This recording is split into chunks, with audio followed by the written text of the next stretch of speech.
Advocate Harish Vasthavan, ആ സമരം ദില്ലിയിലെ പ്രൊട്ടസ്റ്റ് അതിൻ്റെ ഏറ്റവും മൂർധന്യാവസ്ഥയിൽ നിൽക്കുമ്പോഴാണ് നൂറുകണക്കിന് ആളുകൾ അവിടേക്ക് വീണ്ടും വീണ്ടും ഓരോ മണിക്കൂറിലും ഒഴുകിയെത്തിക്കൊണ്ടിരിക്കുന്ന സമയത്താണ് സമരത്തിന്റെ എല്ലാ ആവശ്യങ്ങളും അംഗീകരിച്ചുകൊണ്ട് സമരത്തിനൊരു പരിസമാപ്തി കേന്ദ്ര സർക്കാർ ഉണ്ടാക്കുന്നത്.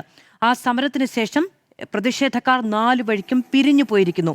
ഇനി ആ വാഗ്ദാന ലംഘനം ഉണ്ടായിട്ടുണ്ടെങ്കിൽ ഇവരെല്ലാവരും വീണ്ടും ഒന്നിച്ചു ചേരും. ഇത്രമേൽ ശക്തമായൊരു സമരം രൂപപ്പെടാനൊക്കെ വലിയ കാലതാമസം ഉണ്ടാകും, അല്ലെങ്കിൽ അതൊരു പക്ഷേ പ്രായോഗികമല്ല എന്ന് കേന്ദ്ര സർക്കാർ കണക്കുകൂട്ടുന്നുമുണ്ടാകും. ഈ താൽക്കാലിക ആശ്വാസം മാത്രമായിരുന്നു ലക്ഷ്യം.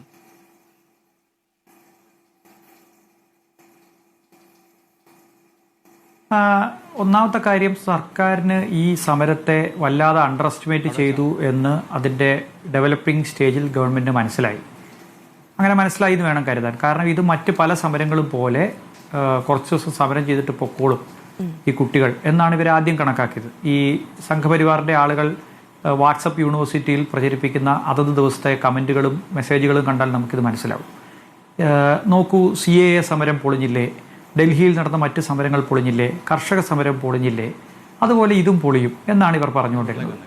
എന്നാൽ ഇവർ അണ്ടർ എസ്റ്റിമേറ്റ് ചെയ്തതുപോലെ അല്ല കാര്യങ്ങൾ നടന്ന. കുട്ടികൾ കുറച്ചുകൂടി കരുത്തുള്ളവരായിരുന്നു. ആ കരുത്തിനനുസരിച്ച് അവർ പ്രവർത്തിച്ചു, അവർ തല്ലുകൊണ്ടു, അവർ മറ്റ് പലതരത്തിലുള്ള അട്രോസിറ്റീസും ഏറ്റുവാങ്ങിയിട്ടും അവിടെ തുടർന്നു. അപ്പോൾ ഏറ്റവും പ്രധാനപ്പെട്ട ഒരു, പ്രത്യേകിച്ച് എല്ലാ രാഷ്ട്രീയ പാർട്ടികളും അതിന് പിന്തുണ പ്രഖ്യാപിച്ചു ഓപ്പോസിറ്റ് സൈഡിൽ നിന്ന്. മാത്രമല്ല BJPക്കാരുടെ വീടുകളിൽ നിന്ന്, അല്ലെങ്കിൽ ദേശീയ തലത്തിൽ പ്രവർത്തിക്കുന്ന കേന്ദ്രമന്ത്രിമാരുടെയും MP-മാരുടെയും വീടുകളിൽ നിന്ന് അവരുടെ മക്കൾ തന്നെ ഇതിന് പിന്തുണയുമായിട്ട് രംഗത്ത് വന്നു. അങ്ങനെ ഒരു സിറ്റുവേഷനിലാണ് ശരി ഇനി ഈ മൊമെൻറ്റം എത്രയും പെട്ടെന്ന് അവസാനിപ്പിക്കണം എന്ന് കേന്ദ്ര സർക്കാരിന് മനസ്സിലാവുന്നു. ആ മൊമെൻറ്റം അവസാനിപ്പിക്കാൻ വേണ്ടിയിട്ടാണ്. ഇനി ഇതിങ്ങനെ ഒരു ദിവസം പോലും തുടർന്നാൽ കേന്ദ്ര സർക്കാരിനെതിരായ പുതിയ ചോദ്യങ്ങളുണ്ടാവും. നരേന്ദ്രമോദി ഒരു ചോദ്യം ചെയ്യാനാവാത്ത ഒരു ഏകാധിപതി എന്ന മട്ടിൽ പോയിട്ട് പിള്ളേർ നേരത്തെ ജിൻഡോയോട് സൂചിപ്പിച്ച പോലെ ചുവരിൽ തേച്ചൊട്ടിക്കുന്ന സ്ഥിതിയിലേക്ക് കാര്യങ്ങൾ മാറി. ഇമേജുകൾ പൊളിഞ്ഞു തുടങ്ങി. കേന്ദ്ര സർക്കാരിനെതിരെ കൂടുതൽ ചോദ്യങ്ങൾ വന്നു തുടങ്ങി. ആ മൊമെൻറ്റം അവസാനിപ്പിക്കുന്നതിൻ്റെ ഭാഗമായിട്ട് എന്ത് ഉറപ്പ് കൊടുത്തിട്ടായാലും അത് പിരിച്ചുവിടുക എന്നതായിരിക്കും കേന്ദ്ര സർക്കാരിന് മുമ്പിൽ വന്നിട്ടുള്ള ഒരു. അതുകൊണ്ടാണ് നാളെ ക്യാബിനറ്റ് നടത്താൻ പോകുന്നുവെന്ന് തലേദിവസം രാത്രി അർദ്ധരാത്രിയിൽ പ്രഖ്യാപിക്കുകയും പിറ്റേന്ന് ക്യാബിനറ്റിൽ രാജി ഉണ്ടാക്കുകയും അതോടനുബന്ധിച്ച് അവർ ചോദിക്കുന്ന എല്ലാം അംഗീകരിച്ചുകൊണ്ട് ആ സമരം എങ്ങനെയെങ്കിലും പിരിച്ചുവിടുക എന്ന താൽക്കാലിക ലക്ഷ്യത്തിലേക്ക് എത്തിയിട്ടുള്ളത്.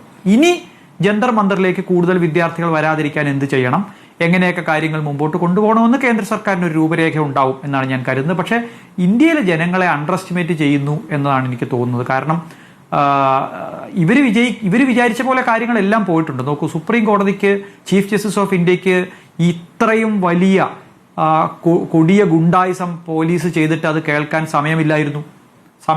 നമ്മൾ ആലോചിക്കണം. ആ ചീഫ് ജസ്റ്റിസ് ഇന്ന് സമയം കണ്ടെത്തി ഇത് വിശദമായിട്ട് കേൾക്കുന്നു. എല്ലാ ഇൻസ്റ്റിറ്റ്യൂഷൻസിനെയും ഇപ്പോൾ ഈ ചർച്ചയിൽ പങ്കെടുക്കുന്ന ആൾ തന്നെ പറയുന്നത് അത്തരം ആളുകളെ ഇൻഡിവിജ്വലായിട്ട് പുറത്താക്കിയല്ലോ അല്ലെങ്കിൽ സസ്പെൻഡ് ചെയ്തല്ലോ എന്നൊക്കെയാണ്.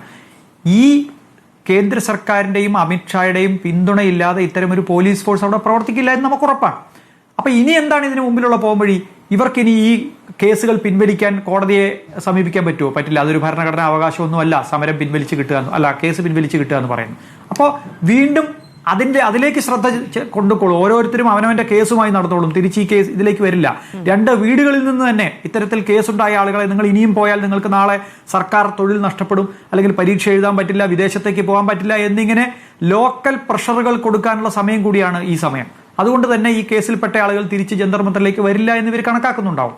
ഏതായാലും ഇത്തരം കൂടിച്ചേർന്ന് വന്ന ഏക ശബ്ദത്തെ ഛിന്ന ഭിന്നമാക്കി മാറ്റുക എന്ന ഒരു താൽക്കാലിക ഉദ്ദേശത്തിന്റെ അടിസ്ഥാനത്തിലായിരിക്കും അത്തരം ഫേക്ക് ഉറപ്പുകൾ കൊടുത്തിട്ടുണ്ടാവുക. പക്ഷെ അത് വിജയിക്കാൻ പോകുന്നില്ല എന്നാണ് ഞാൻ വിചാരിക്കുന്നത്. എൻ്റെ പ്രശ്നം ഈ ജനങ്ങൾ സാധാരണക്കാരായ ജനങ്ങൾ ഇങ്ങനെ അടിമകളെ പോലെ കരയുകയും ഒരു ദൈവത്തിന്റെ അത്രയും പൊക്കത്തിൽ നിൽക്കുന്ന പ്രധാനമന്ത്രിയും സർക്കാരും ഒക്കെ അവരിൽ കനിഞ്ഞനുഗ്രഹിക്കുന്നത് പോലെ ചില കാര്യങ്ങൾ ചെയ്യുകയും ചെയ്യുന്നില്ലേ എന്നൊക്കെ പറയുന്ന പോലെ അങ്ങനെയല്ല ജനാധിപത്യം. ഈക്വാലിറ്റി ഉള്ള ആളുകളാണ് നമ്മൾ. പണിയെടുക്കാൻ ശമ്പളം കൊടുത്ത് നിർത്തിയിരിക്കുന്ന തൊഴിലാളികളാണ് ഈ പറയുന്ന പ്രധാനമന്ത്രിയും ആളുകളും. നമ്മുടെ രാജ്യത്ത് ഭരണഘടന എഴുതി വെച്ചിരിക്കുന്നത് നടപ്പാക്കാനുള്ള ആളുകളാണ്.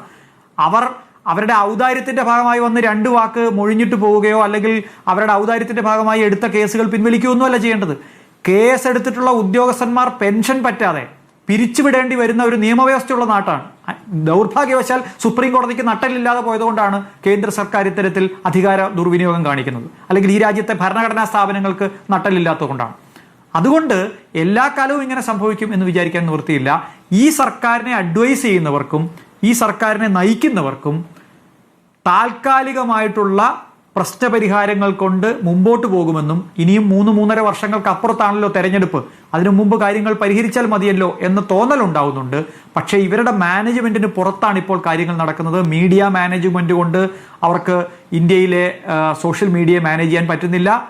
അവരുടെ PR എക്സസൈസ് കൊണ്ട് ചെറുപ്പക്കാരെ മാനേജ് ചെയ്യാൻ പറ്റുന്നില്ല.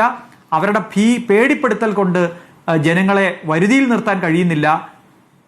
എന്നതുപോലെ ഇവർ കൊടുക്കുന്ന ഈ ഫേക്ക് ഉറപ്പുകൾ നാളെ പാലിക്കപ്പെടുന്നില്ല എന്ന് വന്നാൽ കൂടുതൽ വലിയ തിരിച്ചടിയിലേക്ക്, ഒരുപക്ഷെ ചർച്ചയ്ക്ക് വിളിച്ചാൽ പിള്ളേര് പോകാത്തത്ര ഒരു അൺട്രസ്റ്റ് സർക്കാരിനെതിരായി ഇന്ത്യയിൽ ഡെവലപ്പ് ചെയ്യുന്ന തരത്തിൽ. ഈ അൺട്രസ്റ്റ് ഡെവലപ്പ് ചെയ്യുമ്പോൾ ഓർക്കണം, ജനാധിപത്യത്തിന്റെ സേഫ്റ്റി വാൽവുകളാണ് ആളുകളെ അക്രമ സമരത്തിലേക്കോ വലിയ അല്ലെങ്കിൽ മറ്റ് സമരങ്ങളിലേക്കോ ഒന്നും കൊണ്ടുപോകാത്തത്.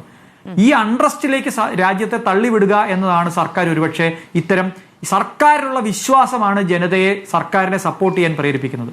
അതില്ലാതാക്കുക വഴി ജനാധിപത്യത്തിലുള്ള വിശ്വാസമല്ല, മറിച്ച് ജനാധിപത്യത്തിന്റെ വ്യവസ്ഥയിലുള്ള വിശ്വാസമാണ് ആളുകൾക്ക് നഷ്ടപ്പെടുന്നത്.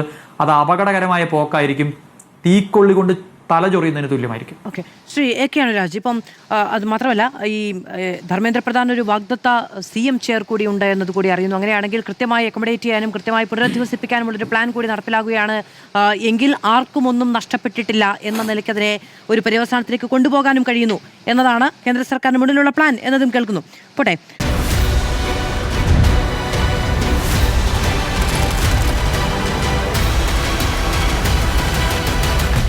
Debate with Madhu Saji.